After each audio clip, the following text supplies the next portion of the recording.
Hello hello hello मेरे प्यारे anime fans. आज के इस वीडियो में मैं एक्सप्लेन करूंगा वन पीस के एपिसोड 1109 को। तो एपिसोड की शुरुआत में लूफी और जोरो उन दोनों सेराफीम से लड़ रहे हैं। सेराफीम एस हॉक की डेविल फ्रूट की पावर को देखकर लूफी जोरो से पूछता है, जोरो तुमने ये पावर पहले भी कहीं देख रखी है? तब जोरो कहता है कि हाँ, बहुत समय पहले एल्बाफ में एक शख्स था जिसका नाम था बारोक वर्क्स। उसके पास फुल बॉडी ब्लेड की पावर थी। उसके बाद सेराफीम एस शार्क लूफी और जोरो दोनों पर अकेले हमला कर देता है। तब लूफी लुच्ची को लेकर और जोरो काकू को लेकर एस शार्क के हमले से बचने की कोशिश करते हैं। उसके बाद एस शार्क सीधा जोरो के पीछे पड़ जाता है और अपनी डेविल फ्रूट पावर का इस्तेमाल करके वो जोरो से लड़ता है। जोरो ना सिर्फ उसके हमलों से खुद को बचाता है बल्कि काकू को भी उसके हमले से बचा लेता है। उसके बाद लूफी बीच में आ जाता है और फिर से एस शार्क लूफी और जोरो से अकेले लड़ना शुरू कर देता है। दोनों का ही बैटल सीक्वेंस बहुत ही खतरनाक था दोस्तों। एनिमेशन स्टाइल इतना अच्छा था कि इसे शब्दों से बयान नहीं किया जा सकता। उसके बाद काकू जोरो से कहता है, जोरो मैं तुमसे फिर से कहता हूँ, हमारे हाथ खोल दो, हम इस लड़ाई में तुम्हारा साथ देंगे, वरना तुम हमें बचाते ही रह जाओगे और एस शार्क तुम्हें चोट पहुंचाने में कामयाब हो जाएगा। लेकिन जोरो कहता है कि तुम चुप हो जाओ, मुझे तुम पर जरा भी भरोसा नहीं है, इसलिए मैं तुम्हें नहीं खोलूंगा। ठीक उसी वक्त शाका CP0 से पूछता है कि CP0 क्या तुम मुझे बता सकते हो कि तुम्हारा मिशन क्या था? तब लुच्ची शाका को बताता है,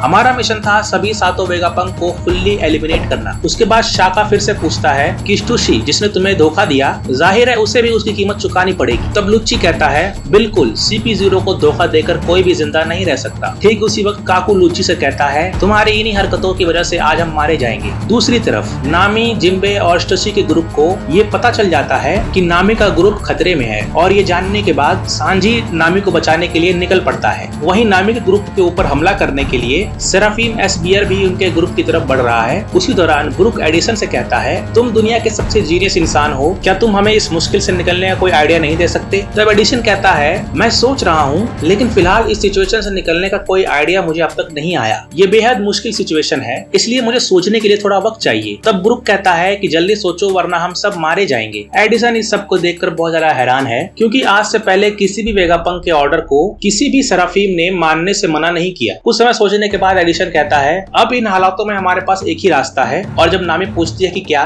तब वो कहता है, भागो। और उसके बाद नामी और बाकी सब भागने लग जाते हैं। सेराफीम एस शार्क नामी के ग्रुप पर हमला कर देता है। सेराफीम एस स्नेक लिलिथ के ग्रुप पर हमला कर देती है। तभी दूसरी तरफ लैब के अंदर जोरो कहता है कि हमें उन सातों वेगापंक को बचाना होगा। तभी सेराफीम एस बियर हमला करने के लिए एक बड़ा सा पाम बनाता है और वो धीरे धीरे उस पाम को श्रिंक कर रहा है। उसी दौरान लूफी शाका से उन सी प्रिज्म स्टोन हैंडकफ्स की मांग लेता है। तब शाका लूफी के ऊपर भरोसा करके वो चाबियां लूफी को दे देता है और कहता है, किसी भी हाल में स्टेला यानी कि असली वेगापंक को बचा लो। तब लूफी कहता है कि तुम मुझ पर भरोसा कर सकते हो। उसके बाद लूफी लुच्ची से कहता है, चारों सेराफीम को हराने के बाद तुम या ये बड़ी नाक वाला मेरे साथियों पर या किसी भी वेगापंक के ऊपर हमला नहीं करेगा, क्योंकि मैंने तुम्हें हराया है। उसकी बात सुनकर लुच्ची गुस्सा हो जाता है और वो गुस्से में चिल्लाते हुए लूफी से कहता है, बिल्कुल, मैं सबसे पहले तुम्हें मारूंगा और उसके बाद तुम्हारे दोस्तों को। उसी दौरान सेराफीम एस बियर लूफी और बाकी के साथियों पर हमला कर देता है। हालांकि लूफी उस हमले से बच जाता है, लेकिन उसी हमले के दौरान Luffy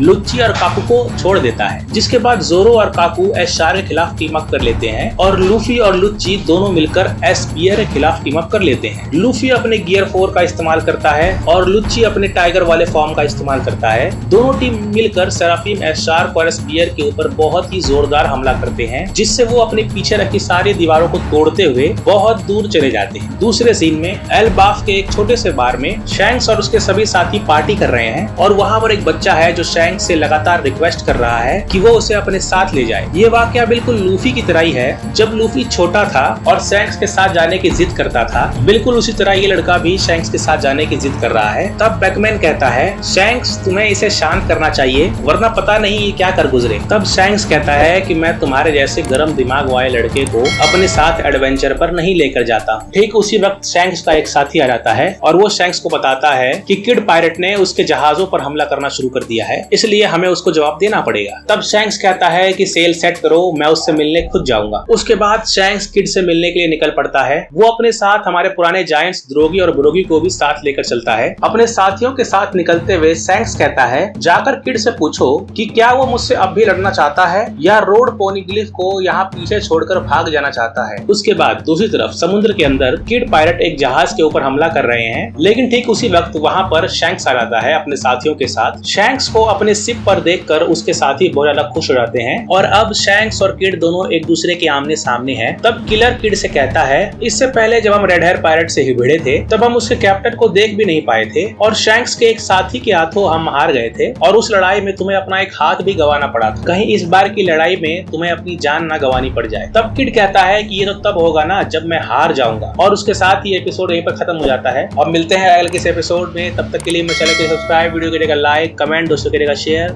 and please keep watching my channel.